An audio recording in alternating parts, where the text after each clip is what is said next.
उसने अपने दिल से एक वादा किया था, वह किसी आर्मी वाले से प्यार नहीं करेगी, क्योंकि वर्दी वाले लोग दिल में नहीं यादों में रह जाते हैं। अदिति हमेशा से बहुत मजबूत दिखती थी, उसके चेहरे पर शक्ति होती थी, पर दिल में एक डर रहता था, डर किसी को खो देने का। उसके पिता भी आर्मी में थे, एक दिन वे गए और फिर कभी नहीं लौट कर आए। उस दिन उसने अपनी माँ को टूटते देखा था, एक जिंदा इंसान को धीरे धीरे मरते हुए देखा था। और उसी दिन अदिति ने अपने दिल से कहा था कि मैं कभी किसी आर्मी वाले से प्यार नहीं करूंगी, लेकिन जिंदगी को शायद उसकी कस्में मंजूर नहीं थी। उस शाम अदिति पार्क में एक बेंच पर बैठी थी, जब अचानक एक आवाज आई, क्या मैं यहाँ बैठ सकता हूँ? अदिति ने बिना देखे कहा, यह जगह मेरी नहीं, आप बैठ सकते हैं। वह लड़का उसके पास बैठ गया। कुछ पल के बाद उसने कहा, वैसे मेरा नाम मयंक है।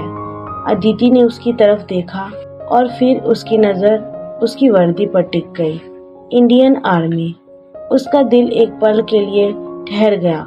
वह तुरंत उठी और जाने लगी। पीछे से मयंक की आवाज आई, क्या मेरा चेहरा इतना खराब है?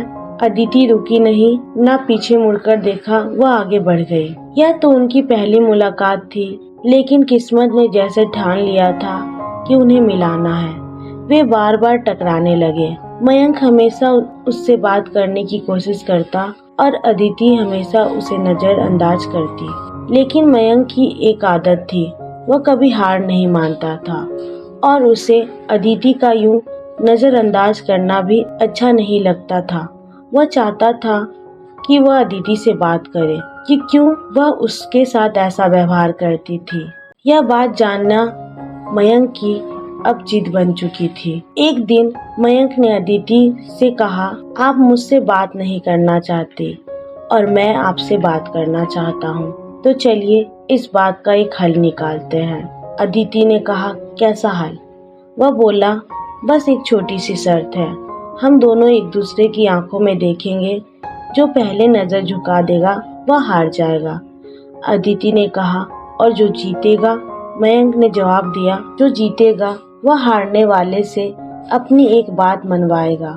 अदिति को लगा यह खेल आसान है, वह इस खेल को जीत जाएगी और मयंक से कहेगी कि वह उससे दूर रहे। उसने कहा, ठीक है। दोनों एक दूसरे की आंखों में देखने लगे। कुछ पल बीते, फिर कुछ और पल बीते। अदिति की पलकों में हल्की थरथराहट हुई और उसने नजरें झुका ली। वह हार गई थी।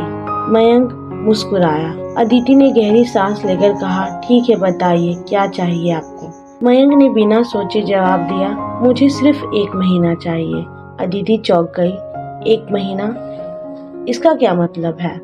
मयंक बोला, हाँ 1 महीना, तुम मेरे साथ वक्त बिताओ, बस दोस्त बनकर। अदिति कुछ पल सोचती रही, फिर बोली, ठीक है, पर सिर्फ 1 महीना। मयंक ने मुस्कुराकर कहा, बस उतना ही काफी है मेरे लिए। उस 1 महीने में वे साथ में चाय पीते, लंबी सैर करते, एक दूसरे के बारे में छोटी छोटी बात जानते। अब मयंक जान चुका था कि अदिति उसे नजरअंदाज क्यों करती थी। उसने कहा, देखना एक दिन तुम्हें यह वर्दी उतनी बुरी नहीं लगेगी। और अदिति हर बार कहती थी, ऐसा कभी नहीं होगा। लेकिन धीरे धीरे उसे एहसास हुआ, उसे मयंक का इंतजार रहने लगा। उसकी हंसी, उसकी बातें सब उसे अच्छी लगने लगी। और जब उसे यह एहसास हुआ कि मयंक से वह प्यार कर बैठी है, तब तक वह महीना खत्म हो चुका था। जब महीने का आखिरी दिन था तो मयंक ने कहा, मुझे वापस जाना होगा। मयंक ने धीरे से पूछा, क्या तुम मुझे याद करोगी? अदिति ने उसकी आंखों में देखा और पहली बार सच बोली, शायद जितना मैंने सोचा भी ना हो उतना याद करूंगी। मयंक ने उसकी बातों पर अपनी एक हल्की सी मुस्कान दी, पर उसकी आंखों में नमी थी। उस दिन उन्होंने फिर वही खेल खेला, आंखों में देखने वाला। इस बार दोनों की नजर नहीं झुकी, पर दोनों की आंखों से आंसू गिरे। मयंक उसी आंसू के साथ चला गया। कुछ महीनों बाद अदिति को खबर मिली, मयंक अब इस दुनिया में नहीं रहा। उस दिन उसे लगा जैसे वह 1 महीने में पूरी जिंदगी जी चुकी थी। और अब उसके पास सिर्फ यादें बची थी। अब अदिति के कमरे में मयंक की एक तस्वीर है। वह अक्सर उस तस्वीर के सामने बैठती है, तस्वीर की आंखों में देखती रहती है काफी देर तक।